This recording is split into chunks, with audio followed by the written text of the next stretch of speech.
चलिए, हेलो मेरे प्यारे साथियों, कैसे हो आप लोग। मैं उम्मीद करता हूं कि आप लोग अच्छे होंगे। मैं आपके सोशल साइंस का टीचर राडिश और आप सभी सम्मानित विद्यार्थियों को आपके इस प्यारे यूट्यूब चैनल होम एजुकेशन एवं विजन स्मार्ट क्लासेस पे हृदय रूपी गुफाओं से नमस्कार और प्रणाम करता हूं। स्वागत करता हूं साथियों आप आज के इस नए सेशन में। मेरे प्यारे साथियों, पिछले सेशन में हम लोगों ने लेक्चर नंबर 1 पढ़ा था और इसमें पढ़ा था बिहार बोर्ड मैट्रिक परीक्षा 2027 में जितने प्यारे साथी मेरे शामिल होने वाले हैं सबके लिए मैं और शास्त्र का पहला अध्याय का पहला लेक्चर लेकर के प्रस्तुत किया था, लेकिन आज दूसरा लेक्चर लेकर के प्रस्तुत कर रहा हूं मेरे भाई।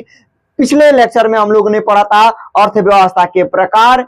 अर्थव्यवस्था के 3 प्रकार थे, पूंजीवादी, साम्यवादी और मिश्रित। यहां तक हम लोगों ने पढ़ा था और आज उसके आगे पढ़ने वाले हैं और लेक्चर नंबर 2 होने वाला है। कौन सा लेक्चर होने वाला है बाबू? लेक्चर नंबर 2 होने वाला है।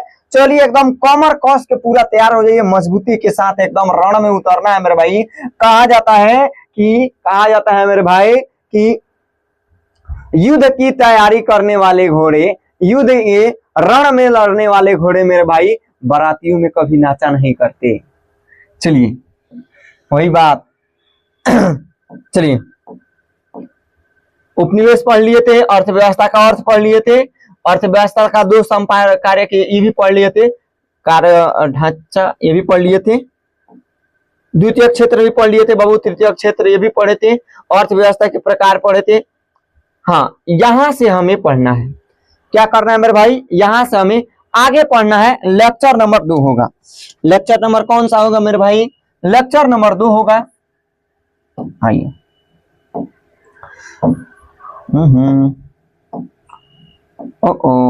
आइए,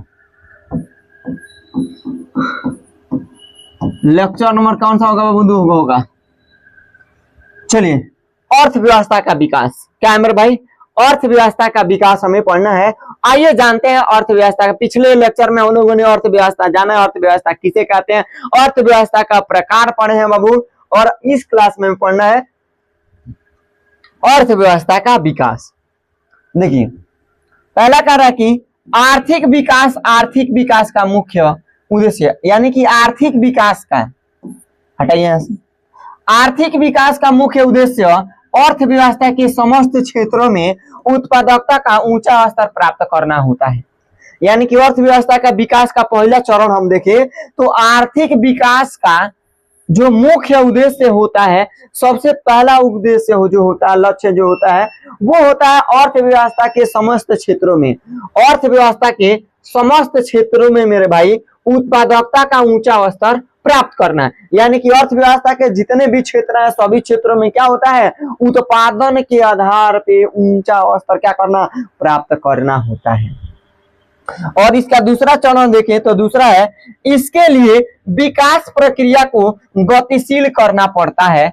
आर्थिक विकास के लिए आर्थिक नियोजन आवश्यक है।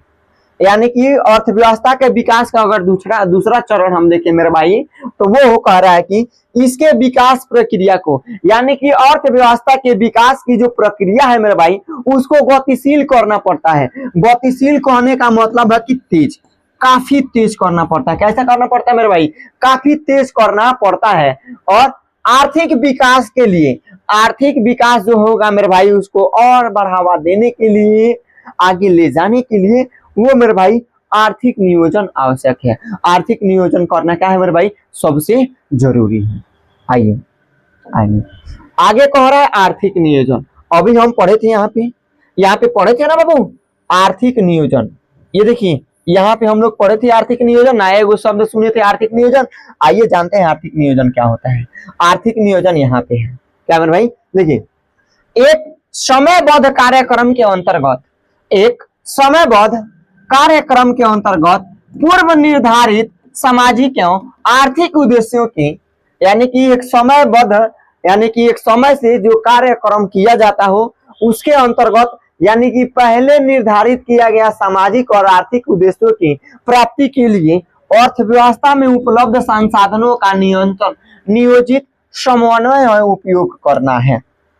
यानी कि एक समय निर्धारित कर दिया गया है मेरे भाई, जिसके जिसके चलते उस समय के निर्धारण करने से पहले सामाजिक एवं आर्थिक उद्देश्य जो रखा गया था उसको प्राप्त करना ही अर्थव्यवस्था में उपलब्ध संसाधनों का नियोजित समन्वय उपयोग करना ही क्या कहलाता है, आर्थिक नियोजन कहलाता है। क्या कहलाता है दोस्त, आर्थिक नियोजन कहलाता है। क्या कहलाता है, आर्थिक नियोजन कहलाता है। आगे आगे कह रहा है मेरे भाई, आगे कह रहा है कि भारत में नियोजन योजना आयोग, भारत में नियोजन योजना आयोग प्लानिंग कमीशन द्वारा 5 वर्षों के लिए की जाती है। वर्तमान में इसका स्थान नीति आयोग ने ले लिया है। यानी कि जो भारत में नियोजन योजना आयोग जो है मेरे भाई, प्लानिंग कमीशन जो है, उसके द्वारा जो प्रत्येक 5 वर्षों के लिए क्या की जाती है, नियोजन योजना लाई जाती है। और ये जो है बाबू 5 वर्षों के लिए लाई जाती है। वर्तमान में इसका जो स्थान है ना मेरे भाई, योजना आयोग का जो नियोजन योजना आयोग का जो स्थान है, और कौन ले लिया है, नीति आयोग ले लिया है। कौन ले लिया है मेरे भाई, नीति आयोग ले लिया है। कौन ले लिया दोस्त, नीति आयोग ले लिया है। आइए आगे देखते हैं। और पढ़ना में सतत विकास, सस्टेनेबल डेवलपमेंट, सतत विकास पढ़ना है मेरे भाई। देखिए सतत विकास क्या होता है, ब्रटलैंड आयोग ब्रटलैंड कमीशन के अनुसार, यानी कि ब्रटलैंड आयोग जो है मेरे भाई, उसके अनुसार अगर हम देखें सतत विकास, तो ब्रटलैंड आयोग के अनुसार विकास की वह प्रक्रिया जिसमें वर्तमान की आवश्यकताएं, ब्रटलैंड आयोग के अनुसार विकास की वह प्रक्रिया जिसमें वर्तमान आवश्यकताओं की बिना भावी पीढ़ी की क्षमता योग्यताओं से समझौता किए पूरी की जाती है। ये ब्रटलैंड आयोग के द्वारा था। अपनी भाषा में समझिए, अपनी भाषा में सतत विकास क्या होता है, तो विकास की वह प्रक्रिया जिसमें संसाधनों का उपयोग भावी पीढ़ी को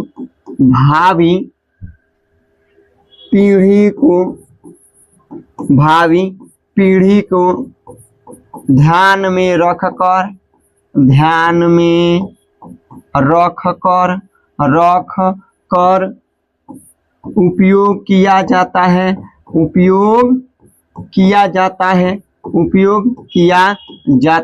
उपयोग किया जाता है।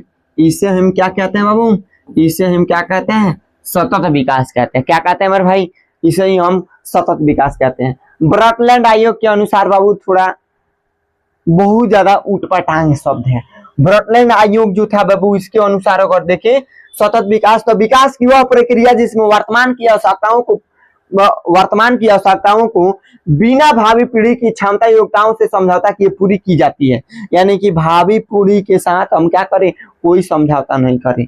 इसे हम क्या कहते हैं, सतत विकास कहते हैं। अपने सरल भाषा में सुनिए सतत विकास, तो विकास की वह प्रक्रिया जिसके तहत बाबू संसाधनों का उपयोग अगर हम करना चाहते हैं, तो भावी पीढ़ी को ध्यान में रख करके वर्तमान में संसाधनों का उपयोग करने का कहलाता है, सतत विकास कहलाता है। क्या कहलाता है मेरे भाई, सतत विकास कहलाता है।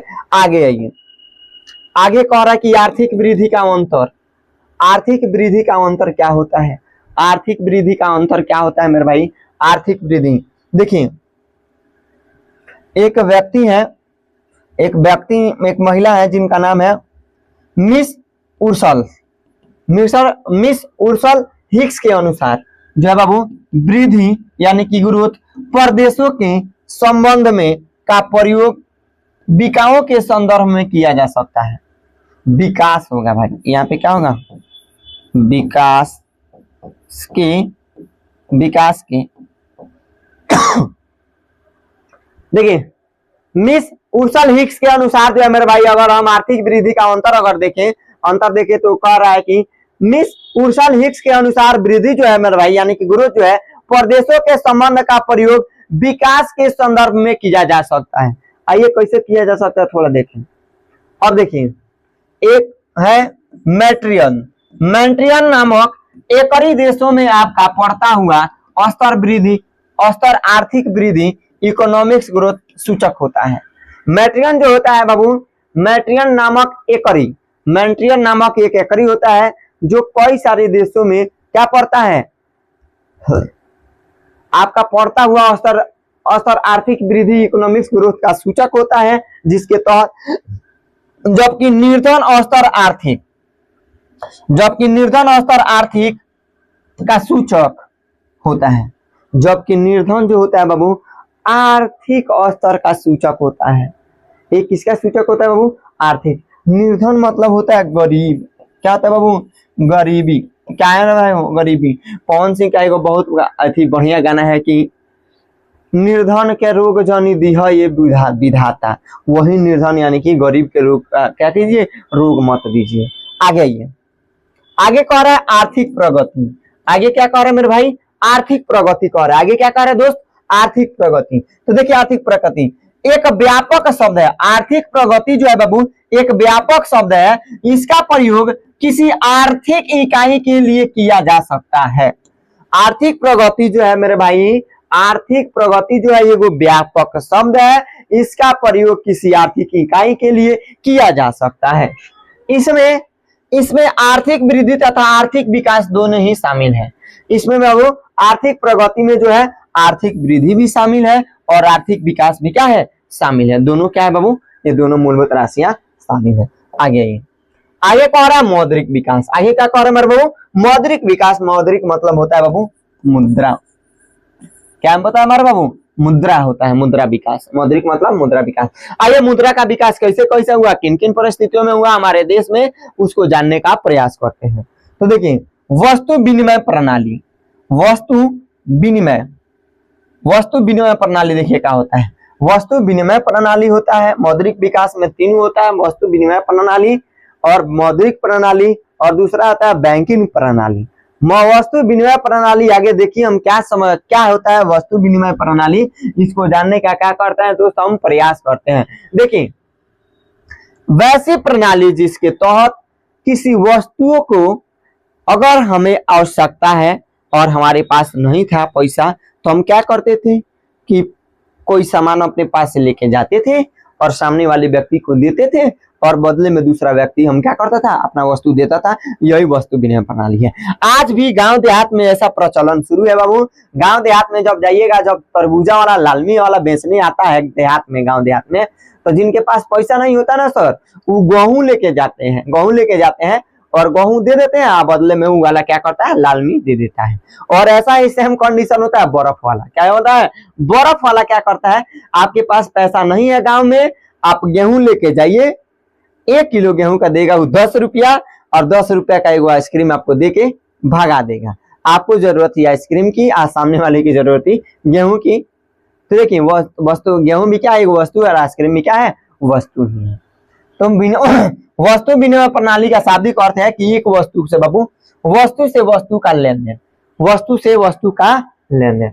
दूसरा कह रहा है मौद्रिक प्रणाली। क्या है बाबू, दूसरा कह रहा है, और देखिए वस्तु विनिमय प्रणाली में जो है बाबू मुद्रा का आविष्कार नहीं हुआ था। मुद्रा का खोज, मुद्रा का खोज नहीं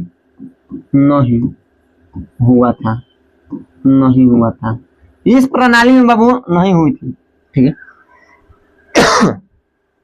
मौद्रिक विकास में जो है मेरा भाई, वो पहला वस्तु विनिमय प्रणाली जो है बाबू, इसमें जो है बाबू वस्तु से वस्तु का लेन देन किया जाता था, जबकि इसमें मुद्रा का खोज नहीं हुआ था। और दूसरा बाबू मौद्रिक प्रणाली, यानी कि वैसी प्रणाली जिसमें किसी वस्तु को हमें खरीदना है या बेचना है, तो उसमें मुद्रा से क्या करते थे, बेच देते थे तथा खरीद लेते थे।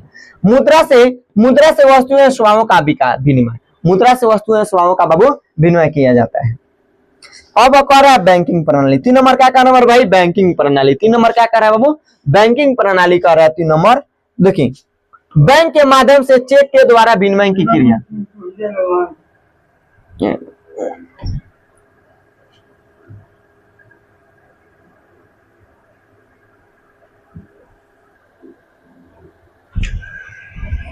चलिए आगे हमारा कह रहा भाई,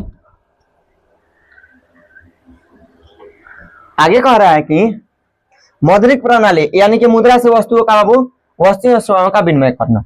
देखिए 3 नंबर कह रहा है बैंकिंग प्रणाली। 3 नंबर क्या कह रहा है बाबू? बैंकिंग प्रणाली। बैंकिंग प्रणाली में कह रहा है कि बैंक के माध्यम से चेक के द्वारा विनिमय की क्रिया। विनिमय मतलब होता है लेन देन। क्या होता है बाबू? लेन देन। लेन देन ट्रांजैक्शन में आप इसको कह सकते हैं ट्रांसफरेशन में आप कुछ कर सकते हैं। देखिए बैंकिंग प्रणाली जब वस्तुओं का लेन देन बैंक के माध्यम से चेक के द्वारा किया जाता है, इस प्रणाली को हम बैंकिंग प्रणाली भी कहते हैं। क्या कहते हैं बाबू? जब वस्तुओं का लेन देन यानी वस्तुओं का विनिमय बैंक के चेक के द्वारा किया जाता है, तो इस प्रक्रिया को हम बैंकिंग प्रणाली के नाम से भी जानते हैं। चलिए अगला कह रहा है कि कोर बैंकिंग प्रणाली। अगला क्या कह रहा है मेरे भाई? कोर बैंकिंग प्रणाली कह रहा है। अगला क्या कह रहा है दोस्त?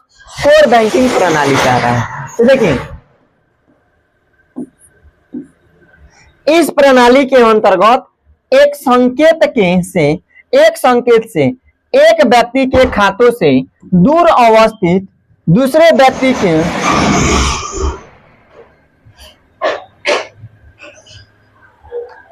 देखिए कोर बैंकिंग प्रणाली में इस प्रणाली के अंतर्गत एक व्यक्ति एक संकेत से एक व्यक्ति के खातों से दूर अवस्थित दूसरे व्यक्ति को उसी बैंक के माध्यम से पैसा का हस्तांतरण यानी कि ट्रांसफर क्या कहलाता है?